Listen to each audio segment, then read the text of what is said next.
अस्सलाम वालेकुम dear students, I am your physics teacher Abdul Rauf. ठीक है बेटा हम लास्ट टाइम चैप्टर 3 को डिस्कस कर रहे थे। उसका हमारा जो नेक्स्ट टॉपिक है उसका नाम है बेटा tension and acceleration in string. Tension and acceleration in string. तो बेटा फर्स्ट ऑफ ऑल आपने क्या करना है, एग्जांपल हम कंसिडर करते हैं। आपने एक बेटा स्टैंड लेना है, उसके साथ आपने बेटा क्या ब्लॉक को अटैच कर देना है एक स्ट्रिंग के साथ। ठीक है, अब देखेंगे हमें पता है जो ब्लॉक है उसका कोई ना कोई वेट होगा और हमें पता है ड्यू टू ग्रेविटी जो चीज़ें होती हैं डाउनवर्ड मूव करती हैं। तो बेटा W आपका वेट है, उस ब्लॉक का जो स्ट्रिंग के साथ अटैच्ड है वो क्या है बेटा डाउनवर्ड मूव करेगा। और जब भी कोई चीज़ बेटा डाउनवर्ड मूव करती है तो उसमें एक चीज़ है उसके अपोजिट डायरेक्शन में एक फोर्स प्रोड्यूस होती है, चीज़ नहीं प्रोड्यूस होती है, जिसको टेंशन कहते हैं।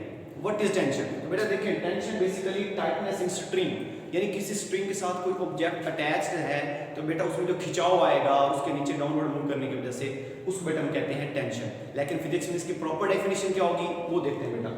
वो कह रहा है the force exerted by a string on the body when it is subjected to pull, यानी कोई भी चीज जब डाउनवर्ड मूव करती है किसी के साथ अटैच्ड होकर तो बेटा उसमें जब डाउनवर्ड मूव करेगी तो उसमें एक नई फोर्स प्रोड्यूस होगी जिसको हम क्या कहते हैं बेटा टेंशन कहते हैं। अब बेटा टेंशन को लेकर हमारे पास दो केसेस हैं। फर्स्ट ऑफ ऑल आज जो हमारा हम डिस्कस करेंगे केस 1 है, वो क्या है बेटा, वो कह रहा है the motion of vertical bodies attached to the ends of the string that passes over a frictionless pulley।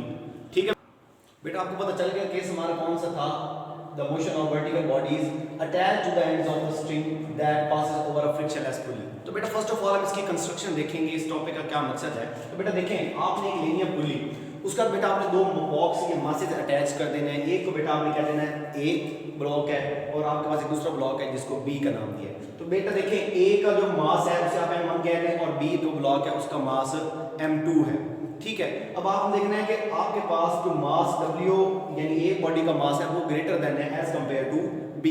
तो बेटा ये जो जिस स्ट्रिंग के साथ अटैच्ड है वो हमारे पास इनएक्सटेंसिबल स्ट्रिंग है। क्या मतलब, वो दोनों बेटा फ्रिक्शनलेस पुली पे हैं, मतलब वहां पे फ्रिक्शन नहीं होगी, कोई वहां पे कोई ऐसी फोर्स एक्ट नहीं करी होगी जो उनकी मोशन को रोक रही होगी। वो ये है कि दोनों एक स्ट्रिंग के साथ बॉडीज अटैच है तो एक के डाउनवर्ड मूव करने की वजह से दूसरी बॉडी अपवर्ड मूव करेगी। वो कौन सी बॉडी डाउनवर्ड मूव करेगी, हमने लेट कर लेते हैं आपके पास जो बॉडी ए है उसका मास हाई है as compare to body B. तो इसका मतलब ये हुआ कि आपकी बॉडी अगर ए डाउनवर्ड मूव कर रही है ड्यू टू ग्रेविटी, उसके ऊपर जो वेट लगेगा W1 उसे कहेंगे तो वो क्या होगा बेटा m1g के बराबर, और जो दूसरी बॉडी अपवर्ड मूव कर रही है तो वो क्या होगा W2 is equal to m2g। तो मैंने अभी आपको लास्ट टाइम उस टॉपिक में बताया, जो लास्ट फिगर हमने स्टार्ट की थी टेंशन के बारे में बताया था, उसमें मैंने ये कहा था जब कोई बॉडी नीचे डाउनवर्ड मूव करती है तो उसके अपोजिट डायरेक्शन में टेंशन प्रोड्यूस हो जाती है।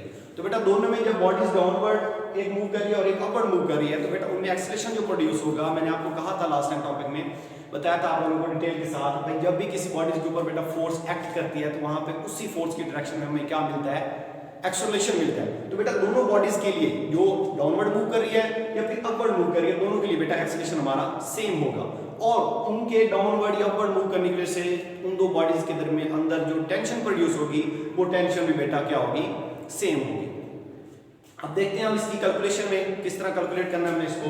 तो है बेटा आपके पास देखिए आपने क्या करना है, m1 है आपके पास एक्टिंग डाउनवर्ड, जिस तरह मैंने आपको डायग्राम में बता दिया, m2 है बेटा वो अपवर्ड मूव कर रहा है। अब क्या होगा, हम लेट कर ले कि m1 is greater than m2, तो उनके अंदर बेटा जो एक्सेलरेशन प्रोड्यूस होगा वो भी सेम रहेगा, both have same a stand for acceleration and बेटा बोथ हैव सेम टेंशन, तो उनके अंदर जो टेंशन प्रोड्यूस होगी वो भी बेटा क्या होगी, सेम होगी। बेसिकली हमारा टॉपिक था tension and acceleration in string. तो बेटा हमने टेंशन और एक्सेलरेशन को फाइंड करना है, तो फर्स्ट ऑफ ऑल हम देखते हैं कि एक्सेलरेशन किस तरह हम फाइंड कर सकते हैं। तो देखिए बेटा आपके पास नेट फोर्स ऑन ए, अगर बॉडी जो हमारे पास ऑब्जेक्ट ए है उसके ऊपर हम लगा रहे हैं नेट फोर्स। तो लास्ट टाइम बेटा पेज नंबर 62 पे एक एग्जांपल मैंने करवाई थी आप लोगों को 3.3 जिसका नाम था, तो उसमें बेटा हमने नेट फोर्स का फार्मूला पढ़ा था। वो क्या था, net force is equal to applied force minus force of friction. तो बेटा हमारे पास यहाँ पे जो फोर्स ऑफ फ्रिक्शन वो बेसिकली टेंशन है और अप्लाइड फोर्स वो है जो बॉडी अगर ए है तो वो डाउनवर्ड मूव कर रही है उसकी फोर्स, और बेटा जो हमारी नेट फोर्स है वो हमने फाइंड करनी है।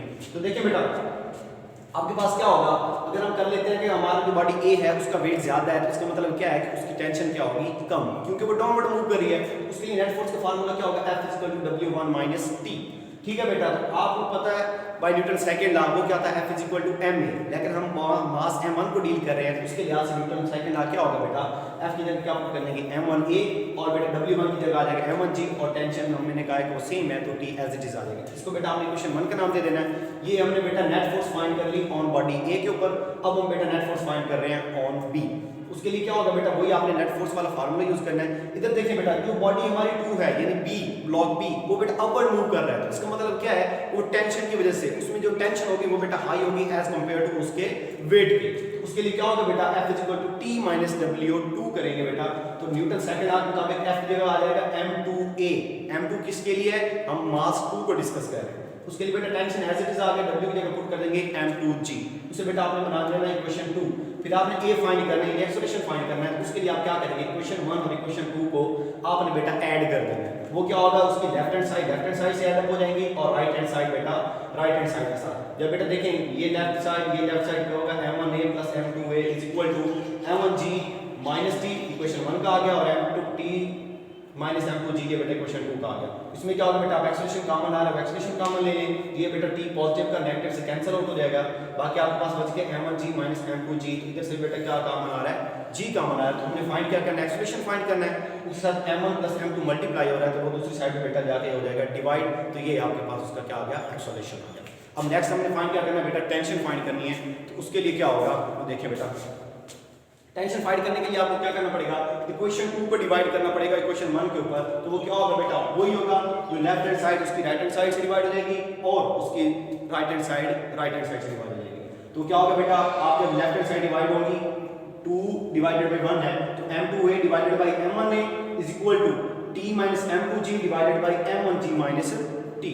उसके लिए बेटा देखें, आपके पास ये दोनों A सेम है, A कैंसिल हो जाएंगे, बाकी आपके पास बच गया M2 divided by M1 which is equal to T minus M2G divided by M1G minus T। तो क्या होगा, क्रॉस मल्टीप्लिकेशन आप करेंगे, क्या मतलब, ये M2 इसके साथ मल्टीप्लाई हो जाएगा और ये M1 बेटा इसके साथ मल्टीप्लाई हो जाएगा।